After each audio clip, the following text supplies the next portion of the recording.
নজর রাখবো পরবর্তী সংবাদে। ৬ আগরতলা বিধানসভা কেন্দ্রে আজকে যোগদান সভার আয়োজন, তার সঙ্গে ছিল আজকে একটি বিশেষ সম্মেলন, যে সম্মেলনে উপস্থিত ছিলেন প্রার্থী পশ্চিম আসনের বিপ্লব দেব, তার সঙ্গে ছিলেন অন্যান্য নেতৃত্বরা। আগরতলা বিধানসভার বিটি কলেজ মাঠে একটি বিশাল আয়োজন হয়, সম্মেলনের আয়োজন করা হয় পৃষ্ঠা প্রমুখদের নিয়ে। বিজেপি কর্মী সমর্থকরা ছিলেন আজকের এই সম্মেলনে, তারই মধ্যে 22 পরিবারের 54 জন ভোটারের যোগদান বিজেপির পতাকা তলে।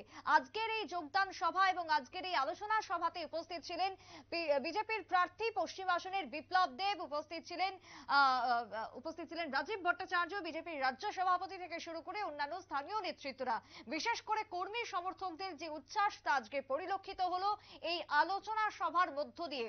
এবং কোন দলের থেকে বিজেপি দলের যে মহিলা কর্মীদের সংখ্যা সব থেকে বেশি, সে কথাই আজকের এই সম্মেলনের মধ্য দিয়েও তুলে ধরেছিলেন বিপ্লব দেব। তবে তার পাশাপাশি এবার এই যোগদান সভা এবং তার সঙ্গে আজকের এই মেগা আয়োজনকে ঘিরে কি বক্তব্য উঠে এসেছে শুনুন।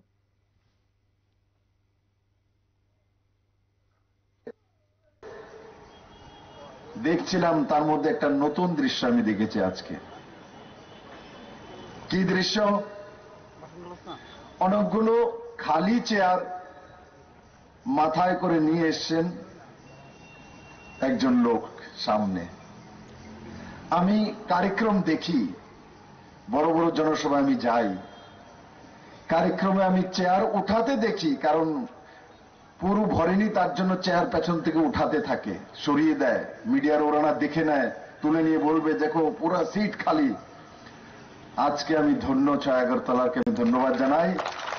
আজকে আমি দেখেছি যে সামনে এনে চেয়ার বিছানো হচ্ছে, আর চেয়ারগুলো ভরেও গেছে, সবাই বসে গেছে খালি।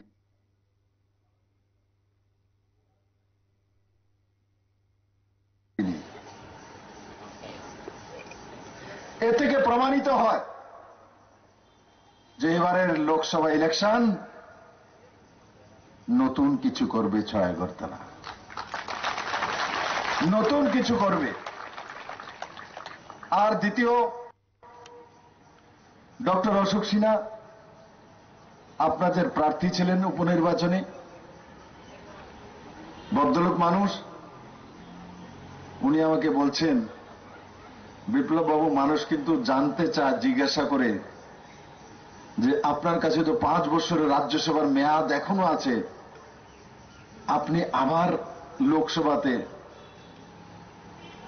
আমি অশোক বাবুকেও বলতে চাই, আপনাকেও বলতে চাই, আমি রাজ্যসভা ত্রিপুরা থেকেই আছি, কিন্তু ত্রিপুরার মানুষকে আমি কতটা ভালোবাসি, ত্রিপুরার মানুষ আমাকে কতটা ভালোবাসে, সেটা টের মাননীয় প্রধানমন্ত্রী নরেন্দ্র ভাই মোদী পেয়ে গেছে।